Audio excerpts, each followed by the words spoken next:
மயிலாடுதுறை மாவட்டம் பெருந்தோட்டத்தை சுற்றியுள்ள கிட்டத்தட்ட 18 கிராமங்களை சேர்ந்த ஏழை விவசாயிகள், விவசாய தொழிலாளர்கள் இந்த பகுதியில் இருந்த 1300 ஏக்கர் நிலம் இறால் பண்ணாங்க, பவர் பிளான்ட் இருந்தாங்க, இப்போ போலாறுன்றாங்க. சில கார்பரேட் முதலாளிகள் அந்த 1300 ஏக்கர் நிலத்தையும் கையகப்படுத்திட்டு அந்த மக்களுக்கு அந்த நிலத்தை திருப்பி தர மாட்டேன்னு சொல்லி பல்வேறு விதமான மாற்றங்களை செஞ்சுக்கிட்டு வர்றாங்க. கிட்டத்தட்ட 35 ஆண்டுகளுக்கு முன்னாடி துவங்கிய அந்த மக்களினுடைய அந்த நிலத்திற்கான போராட்டம் கடந்த 18 ஆண்டுகளாக தொடர்ந்து நடந்துகிட்டு இருக்கு. இப்ப ஒரு புதிய ஆட்சி தமிழ்நாட்டில் வந்திருக்கு.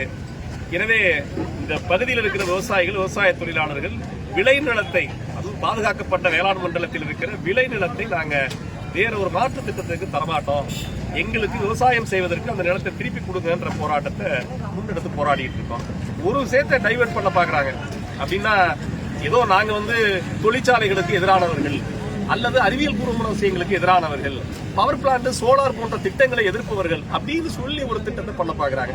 நம்ம பொறுத்தவரை நம்ம பவர் பிளான்ட்டுக்கு எதிரானவர்கள் இல்ல, அறிவியலுக்கோ விஞ்ஞானத்திற்கோ தொழிற்சாலைகளுக்கோ எதிரானவர்கள் இல்ல. அவன் போராட்டம் ஏதோ அந்த சோலார் பிளான்ட் முதலாளிக்கும் எங்களுக்குமானதில்ல, விவசாயிகளுக்கும் அவங்களுக்குமானதில்ல, அரசாங்கத்துக்கும் நமக்குமான கோரிக்கை இது. எனவே அரசாங்கம் உடனடியாக என்ன செய்யணும்னு நினைக்கிறேன் சொல்றோம்னா, அரசாங்கம் நீங்க முதலாளிகளோட பேசி நீங்க முதலாளிக்கு பணம் கொடுப்பீர்களோ மாற்றி இடம் கொடுப்பீர்களோ அது உங்களோட சம்பந்தப்பட்டவர். ஆனால் இந்த 1300 ஏக்கர் நிலத்தையும் அந்த பெருந்தோட்டம் கிராமத்தை சுற்றி இருக்கிற 18 கிராமங்களை சார்ந்த ஏழை விவசாயிகள், விவசாய தொழிலாளர்களுடைய கோரிக்கையை கணக்கில் கொண்டு உடனடியாக அந்த நிலத்தை கையகப்படுத்தி அரசாங்கம் அவர்களுக்கு பிரித்து தரணும்.